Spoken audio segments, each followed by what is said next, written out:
Olá! A doutrina da Trindade é uma doutrina que existem muitas objeções. Uma delas é dizer que ela só foi reconhecida a partir de Constantino. Outra é dizer que como se concilia a doutrina da Trindade quando vê na Bíblia que são apresentados apenas um ou dois tronos no céu. Apocalipse 22, verso 3, fala de dois tronos, olha o que diz. E não haverá na cidade nada que esteja debaixo da maldição de Deus. O trono de Deus e do Cordeiro estará na cidade, e os seus servos o adorarão. O trono de Deus e do Cordeiro. Como conciliar a doutrina da Trindade com essas objeções? Como apresentar e provar na Bíblia a Trindade, Deus Pai, Deus Filho e Deus Espírito Santo? Esta e muitas outras questões você vai acompanhar agora, pois está no ar, Na Mira da Verdade.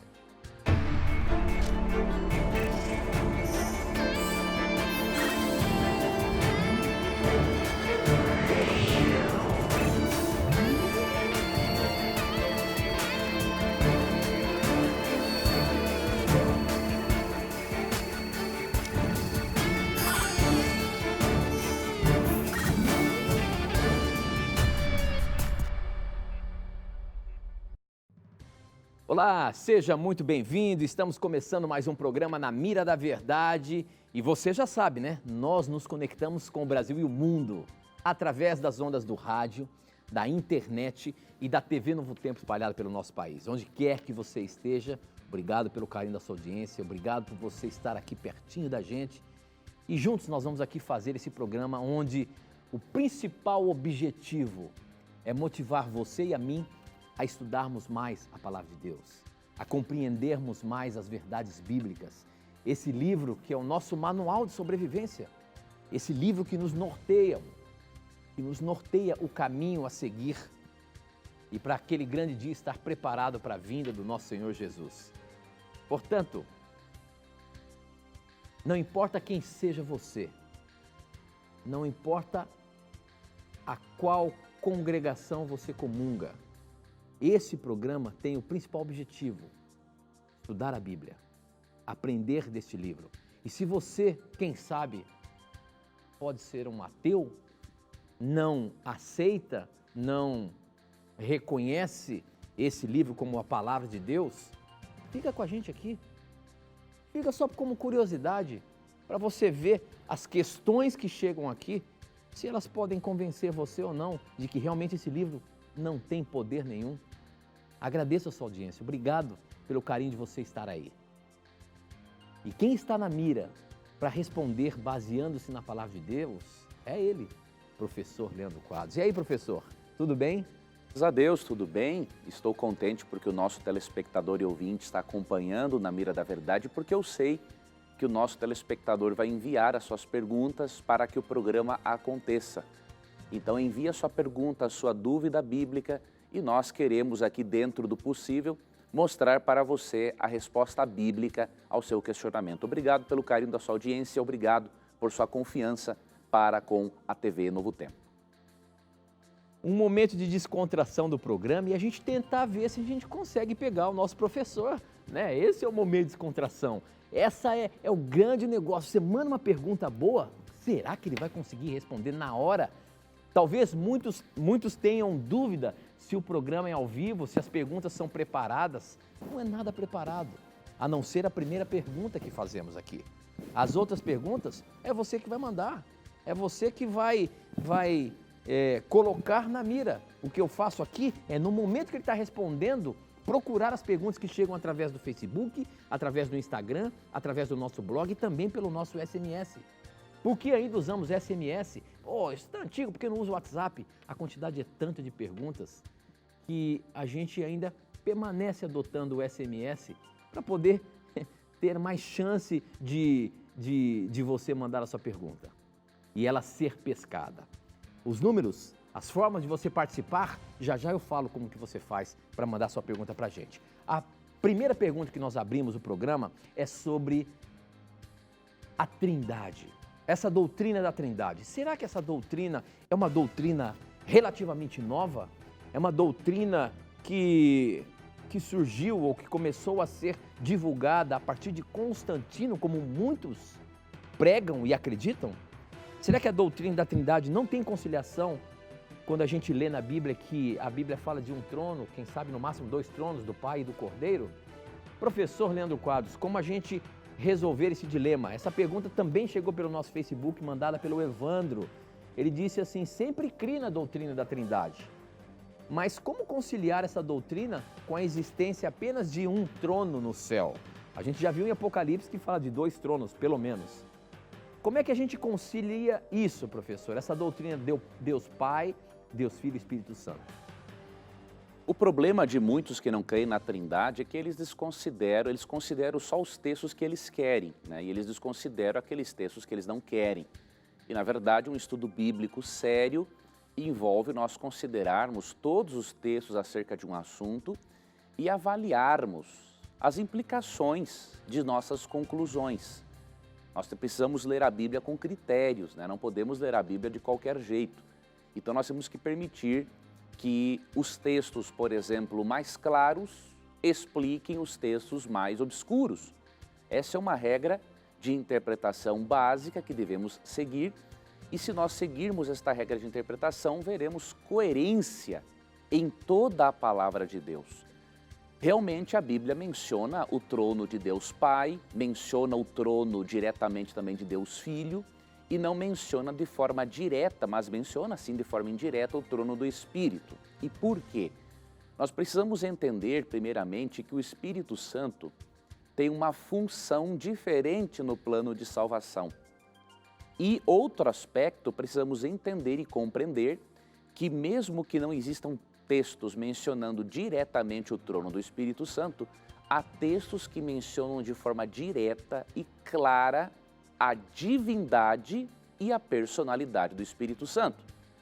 Então, o fato de não se mencionar o trono do Espírito não significa que ele não é Deus e que ele não é uma pessoa, porque a Bíblia dá evidências claríssimas e muito consistentes em relação a este assunto.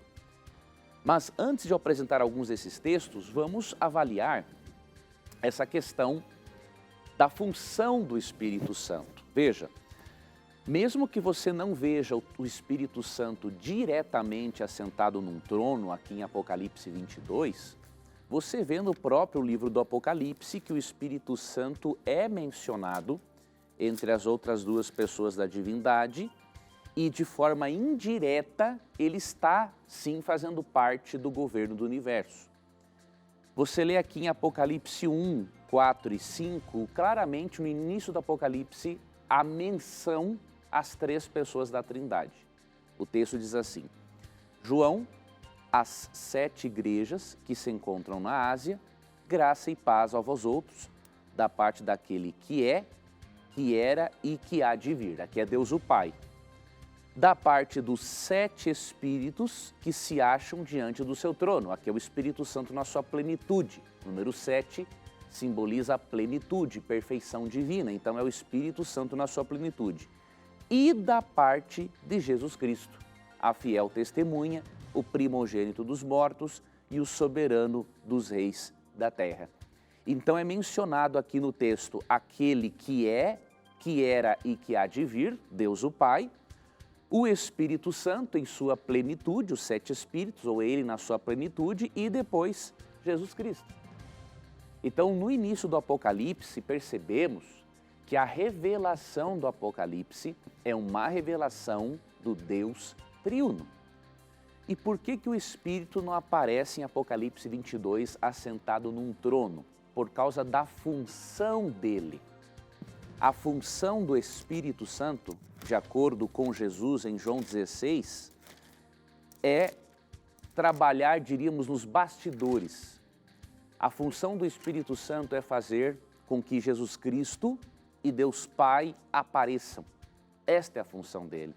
E aqui em João 16, 14, falando do Espírito Santo, Jesus disse: Ele me glorificará, porque há de receber do que é meu e vou-lo-á de anunciar.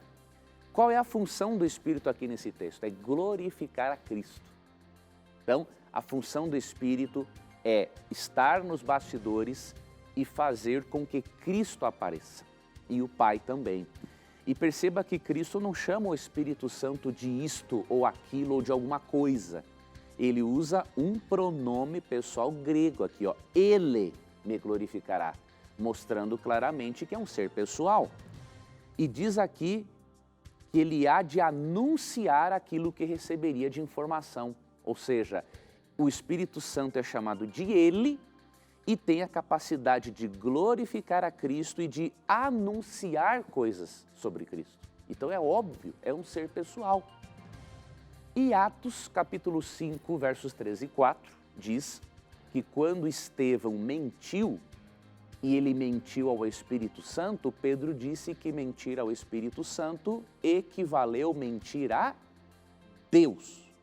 Ou seja, além de ele ser um ser pessoal, com a função de fazer Jesus aparecer, ele é divino, de acordo com Atos 5, 13 e 4. E não pode ser diferente, porque o próprio Cristo disse em Mateus 12, 31 e 32, que é possível blasfemar contra o Espírito. Se é possível blasfemar contra o Espírito, é óbvio que ele é um ser divino. Então veja, quando a pessoa desconsidera os textos mais claros para interpretar os mais obscuros, ela está caindo num grande erro interpretativo. Quando a pessoa desconsidera que a função do Espírito é fazer Deus Pai e Cristo em especial aparecerem, a pessoa também está se privando do conhecimento bíblico desnecessariamente, né? Porque o texto bíblico é muito claro. Quando entendemos que há uma unidade essencial entre as três pessoas da Trindade e há só uma diferença funcional, cada um tem uma função diferente, o assunto fica bem mais fácil de compreendermos. Existe também um argumento, entre outros, né, de que o Espírito, que a doutrina da Trindade foi criada por Constantino. Eu posso garantir para você que isso é uma besteira sem tamanho. E por quê?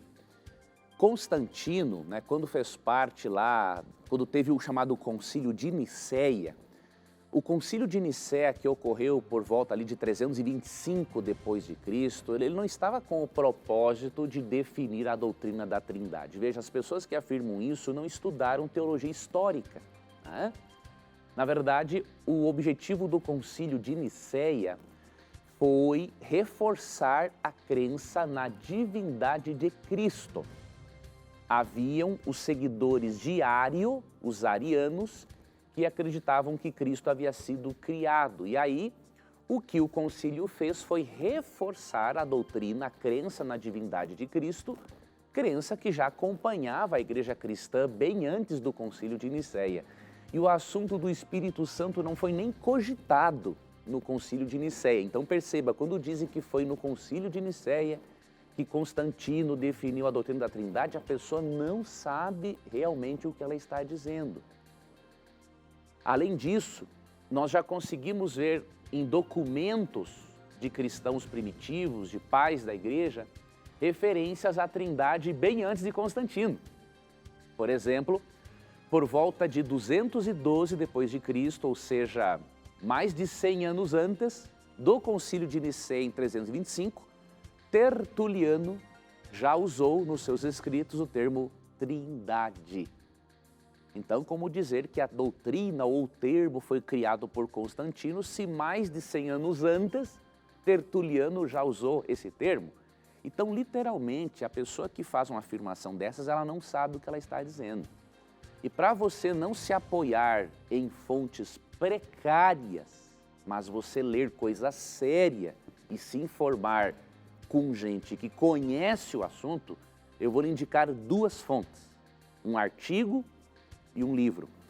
O artigo que eu encontrei aqui, que eu quero passar para você, é o artigo do Dr. Rodrigo Silva. O Dr. Rodrigo Silva é apresentador do programa Evidências, né? E ele tem um artigo intitulado Trindade, um dogma de Constantino, e neste excelente artigo ele refuta com maestria essa afirmação com sinceridade, eu vou dizer, uma afirmação ridícula de que a Trindade foi criada por Constantino. Então ele apresenta uma série de declarações, né, de cristãos primitivos que demonstravam já a crença da igreja na Trindade muito antes do Concílio de Nicéia em 325. Tá? Então, como que você encontra este artigo na internet? Ele está disponível no site do Centro White. Então, mas você vai no Google e digita assim, Trindade, um dogma de Constantino, e aí coloca Rodrigo Silva, e aí já vai aparecer esse artigo. Você tem que ler esse artigo, porque esse artigo foi escrito pelo Dr. Rodrigo Silva, né, doutor em teologia, que obviamente conhece do assunto, e apresenta aqui uma lista de fontes, aqui 43 notas de rodapé, lista de fontes para você ver a verdade sobre o assunto. Agora, se você não quiser ler um material desse e quiser continuar sendo enganado, Deus vai cobrar de você, porque você está rejeitando a luz que Deus está mandando para você. Aí é um problema entre você e Deus, eu não tenho nada a ver com isso. E uma outra fonte que eu recomendo para você é este livro, A Trindade. Como entender os mistérios da pessoa de Deus na Bíblia e na história do cristianismo. Este livro aqui apresenta o desenvolvimento da doutrina da Trindade ao longo da história, como que essa compreensão foi se desenvolvendo também na Igreja Adventista do Sétimo Dia. Eu recomendo muito este livro para você. Este livro você pode adquirir com a Casa Publicadora Brasileira. O nosso telespectador vai ver o GC aparecer e para o nosso ouvinte que acompanha no rádio, o site é C de casa, P de Paulo, B de bola, cpb.com.br. Ou o nosso ouvinte pode também ligar para a editora em horário comercial, 0800 979 0606. Ok? Então, amigos, nos aprofundemos, leiamos, não demos crédito a qualquer bobagem que dizem por aí. Nós precisamos ser responsáveis pela aquisição de bom conhecimento. E se nós nos apegarmos às fontes corretas, nós não seremos enganados por aqueles que não entendem sobre o assunto. Assim como o telespectador, quando você vai falando, acaba tendo dúvidas aí, eu agora tenho que fazer o papel aqui do telespectador. Uma vez que nós estamos falando aqui sobre a Trindade, ali na questão do céu, quando vê dois tronos, é ali no céu já, né? E aí você diz que a função do Espírito Santo, ela é nos bastidores para a glória de Deus, correto? A gente pode, quem sabe, pensar que o Espírito Santo tem essa função também com relação aos anjos? Ele também é responsável em fazer os anjos entenderem a glória de Deus, aceitarem, serem submissos a Deus? Tem a ver isso ou não? Não, porque os anjos já são seres de uma categoria bem superior, os anjos não se corromperam, né, com o pecado, então os anjos não necessitam, como nós, da influência do Espírito Santo para conhecermos a Deus, porque eles já convivem com Deus pessoalmente. Ok, muito bem.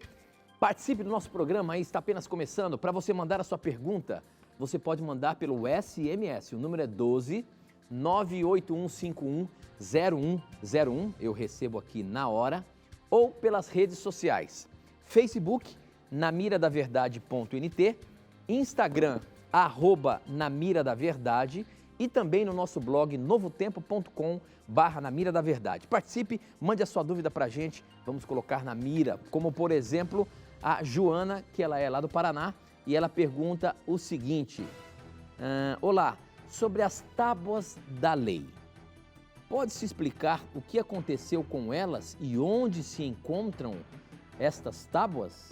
Nós sabemos, professor, que Deus escreveu as tábuas da lei em pedra e essas tábuas, pelo menos no Velho Testamento, ficava na arca, correto? Correto. Na arca da aliança, que o povo de Israel, quando andava, levava a arca que tinha lá a vara de Arão, tinha as tábuas da lei. Essas tábuas foram perdidas? Existe alguma coisa na Bíblia que diz que ela pode estar escondida em algum lugar? Como é que é? A Bíblia realmente não trata do assunto. A tradição cristã ensina, a tradição judaica ensina que é provável, né, que com a invasão, né, de Jerusalém por parte dos babilônicos, é provável que o profeta Jeremias tenha escondido a arca juntamente com as tábuas da lei em alguma gruta. Agora não se sabe, isso é só uma tradição, a Bíblia nada tem a dizer a respeito. Se isso fosse descoberto, obviamente seria a maior descoberta arqueológica de todos os tempos, mas não temos informações sobre isso. Agora, o que nós lemos é que existe na Bíblia, a Bíblia menciona a existência do santuário celestial, original, habitação de Deus, de onde Deus disponibiliza o plano de salvação, e que lá existe a lei original, né, a base original de todo o decálogo que foi dado a nós. E o texto é Apocalipse 11:19, que diz assim: abriu-se então o santuário de Deus, que se acha no céu, e foi vista a arca da aliança no seu santuário, e sobrevieram relâmpagos, vozes, trovões, terremoto e grande saraiva. Veja, aqui é uma imagem gloriosa do santuário celestial, com uma arca da aliança lá, a original, e obviamente lá dentro contém, sim, os princípios morais de Deus. Então esta visão aqui de Apocalipse nos mostra que existe sim o código moral original de Deus. E isso é um texto interessante para nos mostrar a perpetuidade da lei. Muito bem, professor. Olha só a pergunta que está chegando aqui pelo nosso Facebook, o pessoal que está participando. Nós estamos ao vivo também pelo nosso Facebook, facebook.com/namiradaverdade.com/namiradaverdade.nt. Você pode anunciar e passar o nosso link para os seus amigos. A pergunta que tem aqui é o seguinte: partindo da premissa que os dias começam no pôr do sol, quantos e quais foram os dias da semana na história desse planeta Terra que um dia não começou no pôr do sol? Os 4 primeiros dias da criação, por exemplo? Quando Deus resolveu criar o sol e a lua, no 4º dia da criação, estava de dia ou de noite? Se nos 3 primeiros dias não tinha sol nem lua, então podemos dizer que o sol não serve de referência para iniciar os dias? Haja visto que não houve pôr do sol nos primeiros dias? Se a gente fala que na criação os dias foram literais e que o dia começava, houve tarde, manhã, e se o sol e a lua foi criado no 4º dia, como a gente confirma os 6 dias da criação, professor? E no 7º, o descanso de Deus? Primeiramente, Jesus não deixa dúvida alguma, não é, da literalidade do Gênesis. Quando nós lemos Mateus 19, 4-6, Cristo apoiou totalmente a interpretação literal do Gênesis. Então, nós que cremos em Cristo e que foi um personagem que dividiu a história, nós cremos na interpretação que ele deu ao Gênesis. Então, não cremos que o Gênesis seja um mito ou seja algo simbólico, né? Segundo ponto, nós temos que entender que Gênesis 1,16, quando fala da criação do sol e da lua, não necessariamente quer dizer que no 4º dia Deus fez o sol e a lua. Eu vou lhe dar 2 opiniões, né? E os eruditos se dividem entre elas porque é simples, porque ninguém esteve presente lá para saber o que realmente aconteceu. Então nós temos que trabalhar com hipóteses, tá? Então, por exemplo, aqui em Gênesis 1,16, quando diz, fez Deus os 2 grandes luzeiros, né? O maior para governar o dia e o menor para governar a noite, diz que o verbo aqui no hebraico, fazer, ele pode ser compreendido como tendo realmente Deus criado os astros naquele dia, mas ele também pode ser traduzido como se Deus tivesse apenas feito com que esses astros aparecessem melhor na nossa atmosfera.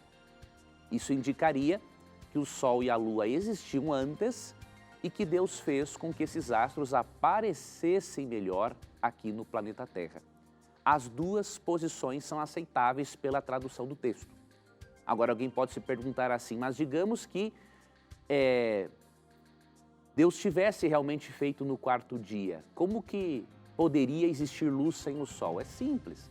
Apocalipse capítulo 22 diz que a cidade santa, a Nova Jerusalém, ela não precisa de luz do sol porque a glória de Deus brilha sobre esta cidade. Então é possível que a luz do primeiro dia da criação tenha vindo do próprio Deus, da glória do próprio Deus. Ou esta luz veio do próprio sol e apenas no quarto dia Deus fez com que esse astro atuasse de forma mais, diríamos assim, direta aqui na nossa atmosfera. Então, tem essas duas hipóteses, nenhuma delas nega o relato do Gênesis, nenhuma nega a literalidade dos dias da semana, né? E Deus não tem dificuldade alguma de contar os dias da semana. A própria astronomia. A astronomia nos mostra que os dias da semana estão intactos, né? Mudanças que ocorreram em calendários não afetaram em nada os dias da semana. Muito bem, professor, muito bem. Eu queria fazer um anúncio para você todo especial. O que eu tenho aqui nas minhas mãos é o livro missionário que a Igreja Adventista em todo o Brasil, em toda a América do Sul, vai distribuir a partir de amanhã. Chama-se Esperança para a Família. Deixa eu ver se a gente consegue focalizar aqui, ó. Esse livro será distribuído em todas as cidades do Brasil neste sábado, dia 25, gratuitamente. Só que você pode se antecipar e, quem sabe, pedir ele para a gente aqui. Se você quiser esse livro falando sobre a família, falando assuntos importantes para esse bem tão precioso que é a família e que Deus tem um amor tão grande, para você ter esse livro na sua casa, você pode ligar agora para a gente no horário comercial para 0 operadora 12 2127 3121. Você vai pedir o livro Esperança para a Família. É um presente nosso para você, mas se você não tiver chance, se as linhas estiverem congestionadas, saiba que neste sábado uma grande distribuição nacional, até internacional por toda a América do Sul, estará sendo feito simultaneamente. As pessoas estarão às ruas levando esse livrinho para dar para você, tá bom? É um presente nosso para você. Nós temos que ir para o intervalo rapidinho, mas não sai daí não, a gente volta já já.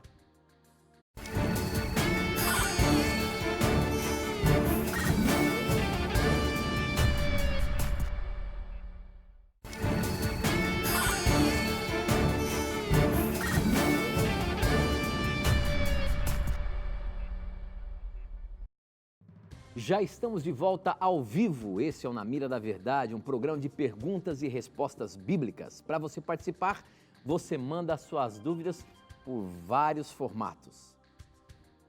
Você pode mandar através do nosso SMS, o número é 12 981510101 e eu recebo aqui, ó, na hora. Manda sua pergunta que ela chega instantaneamente aqui para mim. Ou pelas redes sociais, pelo Facebook, namiradaverdade.nt, pelo Instagram, @namiradaverdade e também no nosso blog novotempo.com/namiradaverdade. Participe, mande a sua dúvida para a gente, como por exemplo a Roseni, ela é do Mato Grosso e a pergunta dela, professor, é a seguinte: é idolatria gostar de rezar para Nossa Senhora Aparecida? Veja, realmente é uma idolatria, mas precisamos tratar esse assunto com cautela para não magoarmos nossos irmãos católicos. Então, se você tem um amigo, um parente que é católico, você tem que ter tato para falar com ele, né? Porque muitas vezes você diz para a pessoa assim, olha, você está sendo um idólatra em orar para Maria, você pode ofender a pessoa. Então, você pode dizer a verdade para a pessoa com calma, com delicadeza, com amor. Tá? Considerando que os irmãos católicos, mesmo que tenham crenças que não são bíblicas, são pessoas devotas, muito sinceras, né? Que amam a Deus e que buscam fazer a vontade dele, ok? Então, tenha tato para apresentar isso para as pessoas. E a Bíblia nos mostra realmente que só Jesus Cristo é o nosso intercessor e que os únicos seres envolvidos na oração do ser humano é Deus Pai, Filho e Espírito Santo. Então, vou lhe mostrar isso brevemente. O texto que fala que apenas Cristo é o nosso intermediário entre Deus, né, entre nós e Deus, é 1 Timóteo 2, 5 e 6. Porquanto há um só Deus e um só mediador entre Deus e os homens, Cristo Jesus, homem. E agora vai dar a razão, o qual a si mesmo se deu em resgate por todos, testemunho que se deve prestar em tempos oportunos. Então, quantos mediadores existem entre Deus e o homem? Não é Maria não está inclusa, São Pedro, São Paulo, nada, ninguém mais. O único mediador é Cristo Jesus. E a resposta está no verso 6, o qual a si mesmo se deu em resgate por todos. Ou seja, um ser com dupla natureza, divina e humana, que se deu em resgate na cruz, unicamente Ele pode interceder pelo ser humano. Outro detalhe importante, biblicamente, só as pessoas da Trindade estão envolvidas de forma íntima na oração. Então, por exemplo, um texto que eu vou ler para você, Romanos, na verdade eu quero ler outro, é Judas 1, 20. Diz o seguinte: vós, porém, amados, edificando-vos na vossa fé santíssima, orando no Espírito Santo, ou seja, sobre a influência dele, guardai-vos no amor de Deus, esperando a misericórdia de nosso Senhor Jesus Cristo para a vida eterna. Perceba nesse texto que na oração estão envolvidas de forma íntima 3 pessoas divinas.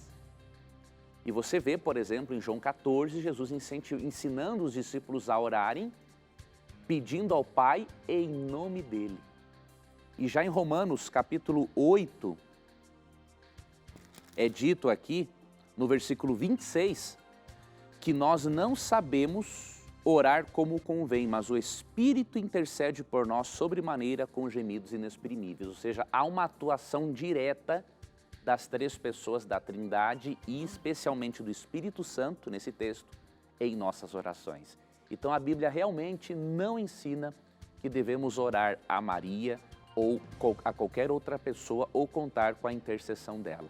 Precisamos sim, ao lermos na Bíblia sobre a vida de Maria, precisamos aprender lições preciosas com ela. Ela foi uma mulher especial, não foi por acaso que Deus a escolheu para receber do seu útero a segunda pessoa da divindade. Então ela tem muito a nos ensinar pelo seu exemplo como pessoa, como uma judia cristã, diríamos assim.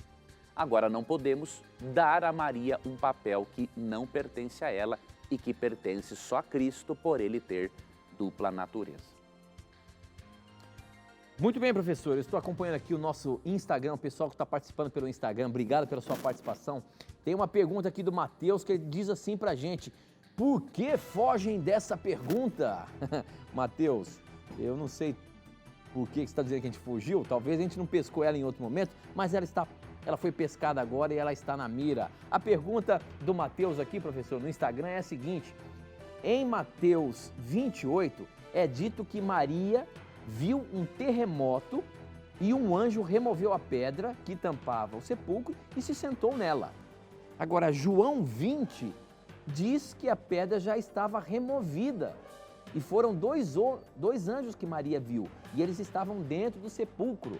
Como a gente concilia esses 2 textos aqui, professor? Mateus 28, logo no início ali, a partir do verso 2, de repente houve um grande temor de terra, um anjo do Senhor desceu do céu e tirou a pedra e sentou-se nela. Isso aqui está lá em Mateus 28. Já em João 20, está dizendo o seguinte: então foi correndo, no verso 1, domingo bem cedo, quando ainda estava escuro, Maria Madalena foi até o túmulo e viu que a pedra que tapava a entrada tinha sido tirada. Então já tinha sido tirada. E Mateus diz que Maria viu ela sendo tirada por um anjo.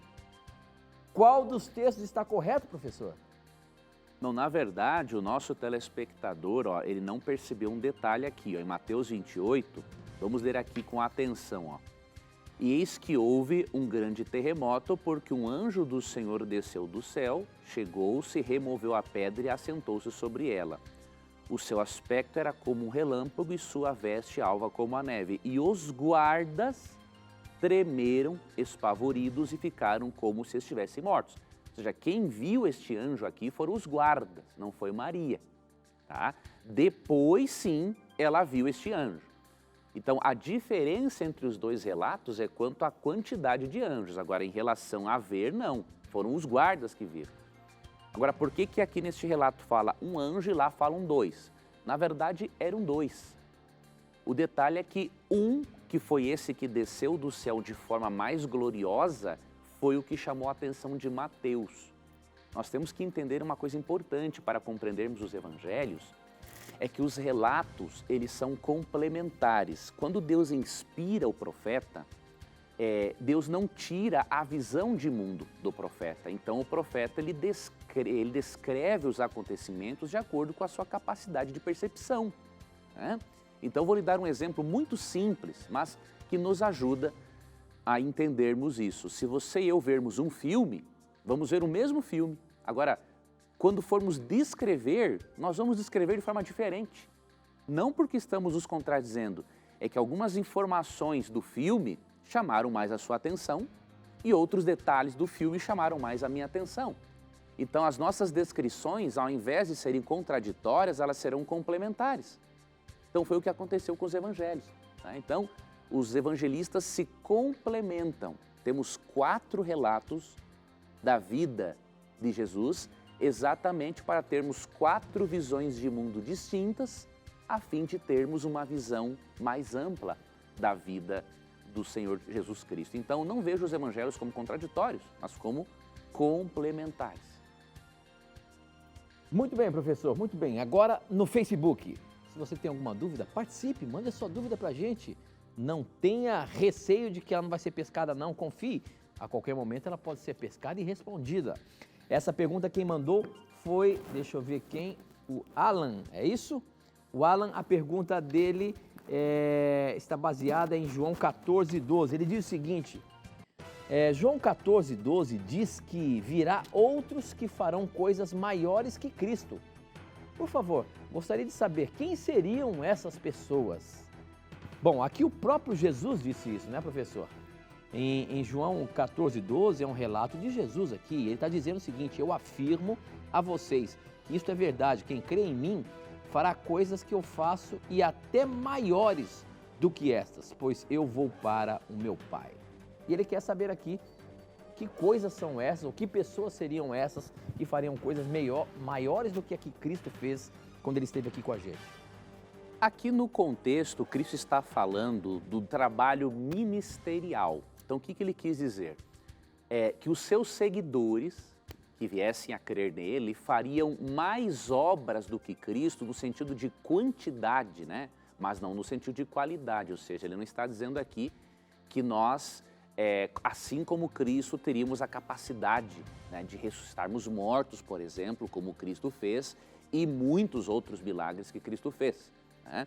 Então aqui, e até ele usa uma expressão, porque ele diz aqui, ó, fará também as obras que eu faço e outras maiores, porque eu vou para junto do Pai.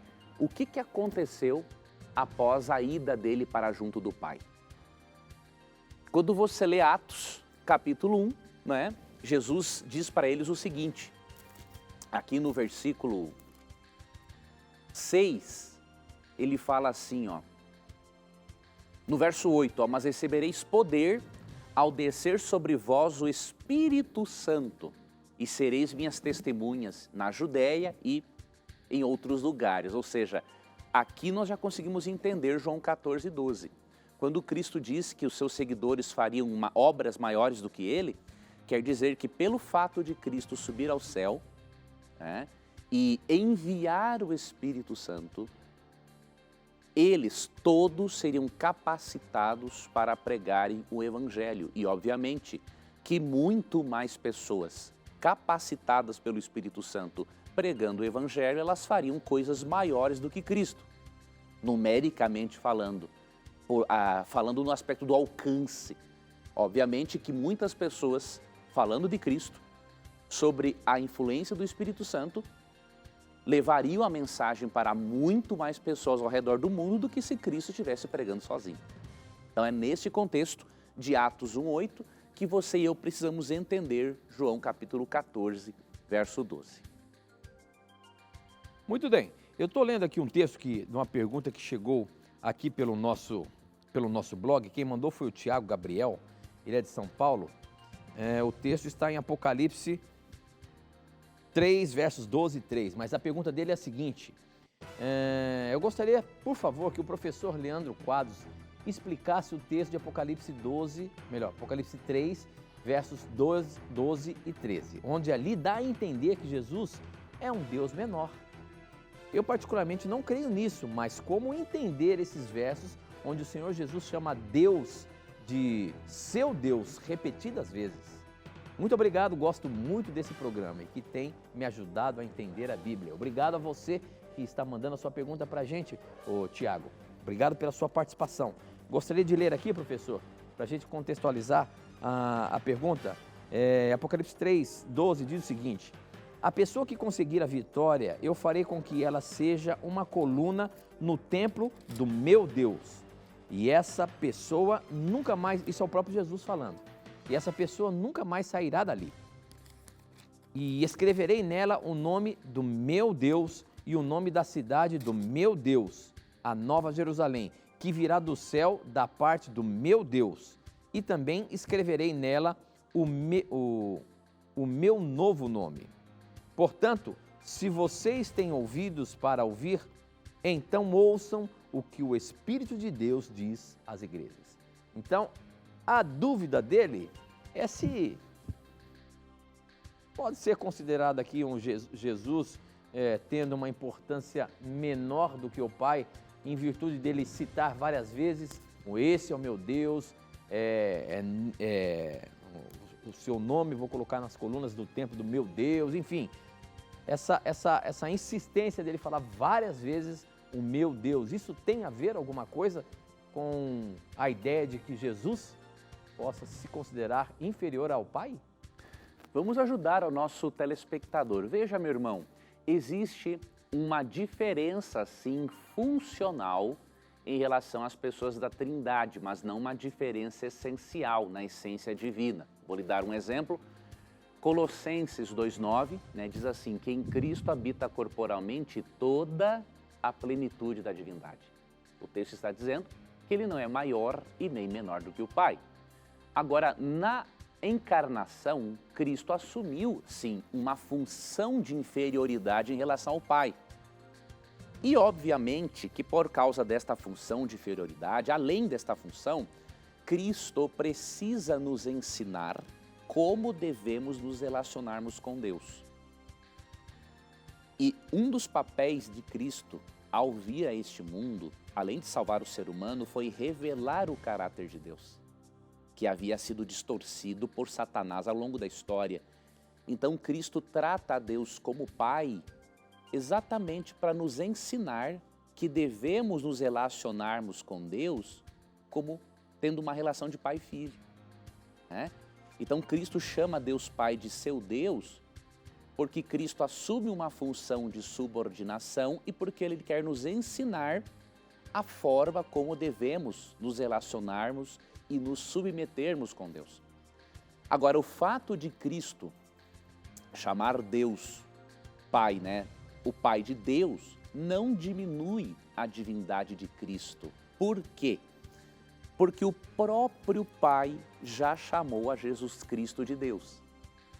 Então, analise, se o fato de Cristo chamar o Pai de Deus torna Cristo um Deus menor, então o fato de Deus Pai chamar Cristo de Deus torna Deus Pai um Deus menor também. Então, esse argumento que alguns antitrinitarianos usam, ele não cola. E foi bom você apresentar essa sua dúvida, porque nós vamos poder ajudar também as pessoas que não creem na Trindade. Por exemplo, em Hebreus 1:8, olha o que Deus Pai diz sobre Cristo. Ó. Mas acerca do Filho, o teu trono, ó Deus, é para todo sempre. E cetro de equidade é o cetro do seu reino. Aqui está sendo mencionado um salmo, né? Que é o salmo, eu creio que é o salmo 102 que está sendo mencionado aqui. Eu vou ver depois se é o 102 ou 103, em que ele está citando uma referência, eu acho que é o salmo 110, é uma referência, isso mesmo, é o salmo 110, é uma referência a Jeová no Antigo Testamento. Então aqui Deus o Pai se utiliza de um texto do Antigo Testamento que fala de Jeová e aplica a Cristo, chamando Cristo de Deus. Então não tem problema algum em Cristo chamar Deus Pai de Deus, assim como não tem nenhum problema em Deus Pai chamar a Jesus de Deus. Isso só demonstra que as duas pessoas têm a mesma essência divina, mesmo que tenham funções diferentes no plano de salvação. Muito bem, professor, muito bem. Mais uma perguntinha aqui do nosso Facebook, pessoal que está conectado com a gente aqui. O Tony, a pergunta do Tony é a seguinte, na verdade o nome dele é Renato, Tony deve ser o apelido, Renato de Catolé do Rocha, na Paraíba. A pergunta dele é a seguinte, baseada em 1 Coríntios 11, 28 e 29, que fala sobre tomarmos a ceia sem se examinar corretamente. A pergunta é, se participarmos da ceia indevidamente, corremos o risco de Satanás entrar em nosso corpo, como aconteceu com Judas no Evangelho de João, capítulo 3, verso 27? Ou seja, a Bíblia fala também que nós devemos estar preparados para participarmos da ceia, né? De não ter nenhum rancor com algum amigo, ou se tiver alguma coisa que você vá conversar com seu irmão antes. A dúvida do nosso Renato aqui é se a pessoa participar da ceia sem preparação, ela pode estar sujeita aí a uma possessão demoníaca, como aconteceu com Judas? Veja, Judas, amigo telespectador, ele deu lugar ao diabo não simplesmente pela maneira como ele participou da ceia. Na verdade, ele deu lugar para Satanás ao longo da sua vida, né? Então, o ser humano dá lugar a Satanás não de uma hora para outra, isso é um processo que ocorre ao longo da sua vida. Então, Judas, ao longo da vida, ele foi dando brechas para que Satanás o usasse, ok? Então, não foi pela forma como ele celebrou a ceia. Você precisa entender o que é celebrar a ceia de uma forma indigna, no contexto de 1 Coríntios 11. Muitos cristãos sinceros acabam não participando da cerimônia porque são pecadores, né? Eles pensam assim, bom, já que eu estou em algum pecado e eu não consegui vencer certo pecado ou certo hábito, então eu não posso participar, senão eu serei condenado. Essa é uma compreensão errada. Satanás, ele quer afastar você da celebração da ceia, porque a celebração da ceia é muito importante para fortalecer a nossa fé na morte, na ressurreição de Cristo e em sua segunda vinda. Então, quero lhe dizer uma coisa, a Santa Ceia é para pecadores. Agora, o que é participar dela indignamente? Vamos ler aqui os versos 27 até o versículo 29, e aí já vai ficar mais claro para você. Por isso, aquele que comer o pão ou beber o cálice do Senhor indignamente, será réu do corpo e do sangue do Senhor. Agora ele vai explicar como que nós podemos participar sem entrarmos em condenação, diríamos assim. Examine-se, pois, o homem a si mesmo, e assim coma do pão e beba do cálice. Pois quem come e bebe sem discernir o corpo, come e bebe juízo para si. Então veja o contexto. Participar da ceia indignamente é você não examinar-se, não entender as suas reais intenções para com a cerimônia, é você participar da cerimônia de qualquer jeito, sem entender que aquilo ali é uma expressão de fé em Cristo, em sua morte, em sua ressurreição, em sua segunda vinda. Ou seja, participar da ceia indignamente é você banalizar a cerimônia e fazer de qualquer jeito, do jeito que bem quiser, como se estivesse fazendo uma festa, por exemplo. É não ter respeito e reverência para com a cerimônia. Então o texto não diz que você precisa ser uma pessoa perfeita, sem pecado algum, para poder participar. Ok? Então entenda este contexto e aproveite essa oportunidade de refazer os seus votos de compromisso com Jesus Cristo. Nesse mesmo assunto, as perguntas começam a chegar. Outra pergunta chegou pelo Facebook, diz o seguinte: eu gostaria de saber se é certo, pelo menos o nome da pessoa daqui é Dina.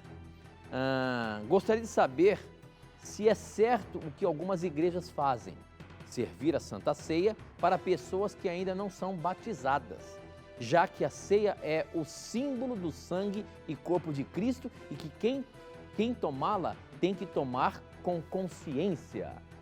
É errado uma pessoa que não é batizada participar da ceia que é feita na igreja? Na verdade, a pessoa que não é batizada, ela também pode ter consciência do que está acontecendo, né? Então, nós particularmente, nós da Igreja Adventista Sétimo Dia, né, que é a Igreja da Novo Tempo, nós adotamos a comunhão aberta, ou seja, qualquer pessoa, qualquer visitante que tiver entendido o significado da cerimônia e quiser participar conosco, pode participar. Nós não vemos nenhum problema com isso, desde que a pessoa entenda o que ela está fazendo. Até vemos isto como uma oportunidade preciosa de evangelismo. E nós entendemos que a cruz está acessível a todas as pessoas. Não é só quem é batizado que pode celebrar uma ceia. Então, quando nós abrimos a oportunidade para outras pessoas que compreendem do assunto participarem da Santa Ceia, estamos tendo uma oportunidade evangelística para que essa pessoa conheça mais sobre Cristo e sinta a presença dele na sua vida. Muito bem, professor, temos ainda 2 minutinhos. A pergunta é a seguinte: o que a Bíblia fala sobre o suicídio? Há perdão para o suicídio? A pessoa que com depressão, por exemplo, onde está mentalmente desequilibrada e se suicida, pode haver perdão para uma pessoa dessa? Quando nós avaliamos os casos de suicídio na Bíblia, nós percebemos que nenhuma pessoa se perdeu pelo suicídio em si. Aqueles que se perderam foi simplesmente porque se afastaram de Deus, abandonaram a Deus. Agora, você percebe sim na Bíblia, eu não vou entrar em maiores detalhes agora por causa do nosso tempo, mas em Juízes 16, 23 a 31, você vê que Sansão atentou contra a própria vida dele. Para ele matar muitos filisteus, ele acabou se matando. E ele disse assim: morra eu com os filisteus. Ou seja, ele estava sabendo o que estava fazendo. E mesmo ele tendo feito isso, olha que interessante, em Hebreus 11, 32, Sansão é mencionado na galeria dos heróis da fé. Seria muito estranho Deus colocar na galeria dos heróis da fé alguém que tivesse perdido a vida eterna. Então é óbvio que a menção de Sansão na galeria dos heróis da fé prova sim que há salvação, há perdão para quem se suicida. Afinal, o sangue de Cristo é suficiente e eficaz para perdoar qualquer pecado. Muito bem, professor, com essa nós encerramos mais um Na Mira. A gente se encontra semana que vem, se Deus quiser. Obrigado, telespectador e ouvinte, por sua companhia e confiança. E lembre-se que neste programa, sempre que você tiver a coragem de perguntar, a Bíblia terá coragem de lhe responder. E aqui você muito bem sabe, suas dúvidas, seus questionamentos sempre estão na mira da verdade. Até o nosso próximo encontro. Tchau.